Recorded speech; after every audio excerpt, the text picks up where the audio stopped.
What is going on, everyone? Nostalgia 925 coming at you with another mythological conversation. A series dedicated to study those mythological creatures that were the inspiration for certain Digimon.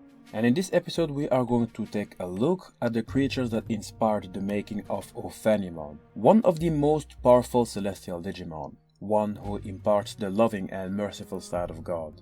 The name Ophanimon is derived from Ophanim. Let us study what the Ophanim is all about. I want to start by showing you what Elad Evron wrote in the Nostalgia 925 community page. I posted this picture to announce that I was going to talk about the Ophanim, and in the picture you can see that there are some Hebrew writings, and the following comment was written. Ophanim means ways of doing something. I am from Israel, I speak Hebrew. Ophanim is a word that has a lot of angelic sounds in it. The sounds fa, ni, and m have a connotation to angelic and heavenly thing to Hebrew speakers. First of all, I'd like to say that I really like how Digimon brings many people of different origins together. This only shows how great the show is. And I would say, give me some time and you will see Digimon is going to take us to India, it's going to take us to Africa, America, all of these places, and I hope it's going to bring everyone together. As I found on the internet, Ophanim means wheels, spheres, whirlwinds, and more. They have of course different significations depending on the context, and we will discuss these different contexts in this video. The first context is the one of the Prophet Ezekiel. He had a certain vision of a divine chariot. Let me read what is written in the book of Ezekiel chapter 1 verse 15 to 21.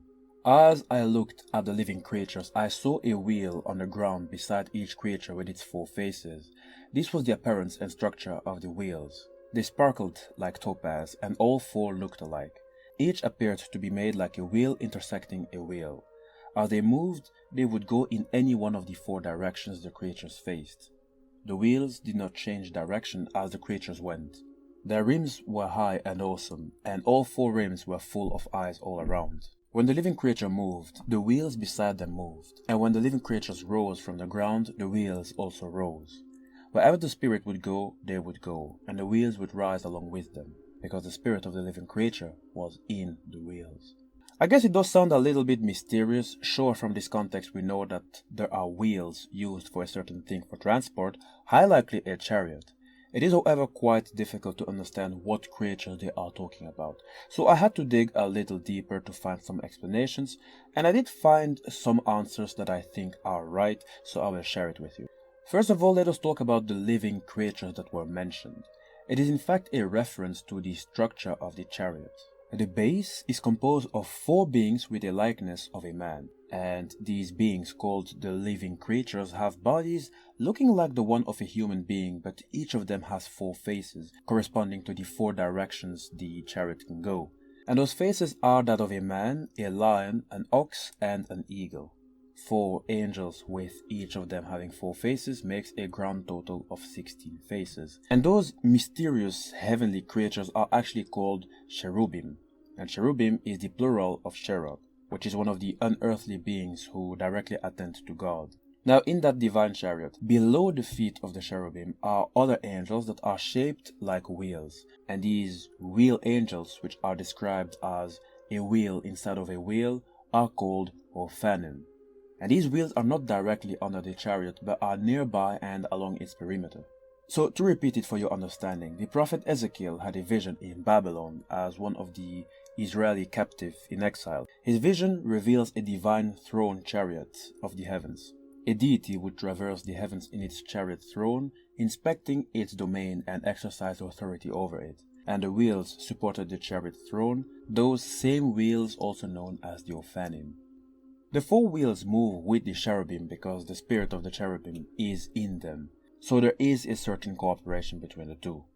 I must apologize for wanting to deviate a little, but I would like to point out that the prophet Ezekiel's vision is also subject to many theories.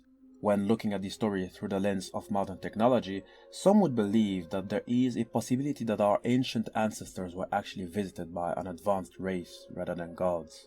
The wheeled chariot is more likely to be considered a spaceship or space shuttle used by an advanced species to reach out to humans. Certainly an interesting subject that I would suggest to at least take a look at. So, According to the Prophet Ezekiel, the Ophanim are angels with a wheel-like appearance. However, in one of the Dead Sea Scrolls, which are ancient Jewish religious manuscripts found in the Qumran caves in the Judean desert, dating back to the last 3 centuries before Christ, according to scholarly consensus, the Ophanim were seen as angels, and not angels with the appearance of wheels, but angels in the appearance of humans with wings. The Book of Enoch goes a little bit further. According to the book, which is an ancient Jewish apocalyptic religious text, the Ophanim is portrayed as a class of celestial beings who, along with the cherubim and seraphim, never sleep but guard the throne of God. The roles are actually quite similar to the Digimon equivalent of the cherubim, the Ophanim, and the seraphim. Their variation in that franchise are called Ophanimon, Cherubimon, and Seraphimon.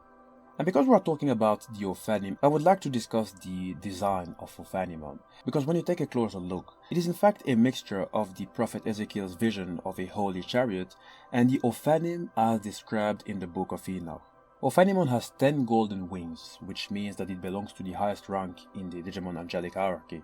And for your information, the highest ranking angels are called Archangels, and that's what Ophanimon is all about. That's also what the Digimon Seraphimon is all about. Ophanimon's shoulder pauldron are wheel-like in reference to the traditional depiction, just like how they were described in the vision of the prophet. However, when you take a look at Ophanimon's helmet, you will see that there are depictions of a bird, a bull, and a lion. These 3 depictions, along with the face of the angel, means that there are a grand total of 4 faces, clearly a reference to the traditional depiction of a cherub as having 4 faces. So the design really looks amazing, especially when you consider the background and inspiration. That is why I really love Digimon. There is so much hidden inside that franchise, and all it takes is to do some research to really become aware of the greatness.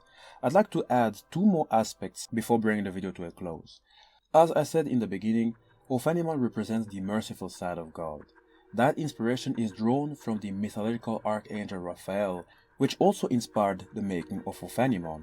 This mythological character, this mythological angel, deserves a separate video in which we can really compare the stories of both Ophanimon and the Archangel. And last thing to add, there are rumors, rather dark rumors, that an Ophanimon was banished from heaven and became the Digimon known as Lilithmon. And Lilithmon is a Digimon derived from the woman named Lilith. The woman, actually a demon, known as Adam's first wife instead of Eve. I dedicated an entire video on Lilith. You can always find it in the Mythological Conversation playlist, along with other videos which might be of great interest. Alright my good friends, this is the end of the video. I really hope you enjoyed it. It was a little bit short, but then again, not much is written about the Ophanim. I'd like to stress out that the way Digimon brings culture and people and different time periods together is simply astonishing, and I have the feeling that this is only the beginning. I'm sure that there will be more revelations and more culture and more mythology by simply analyzing Digimon per Digimon. I am sure we will get extremely far in this journey. That is why I would love it if you guys were to subscribe and join the Nostalgia 9 to 5 crew, as it is much better to be together in this quest for knowledge. I like it when we are in a group and that people talk and that we can learn from one another, just like we did with the comment of Elad Evron. A big thank you for your help, a big thank you for your support. We here really appreciate it. So let us join and let us work together in this quest for knowledge. Also, in case you guys are new, all the videos placed in the Mythological Conversation and Digimon Conversation playlist are always updated. That way you can always catch up on newer and older videos.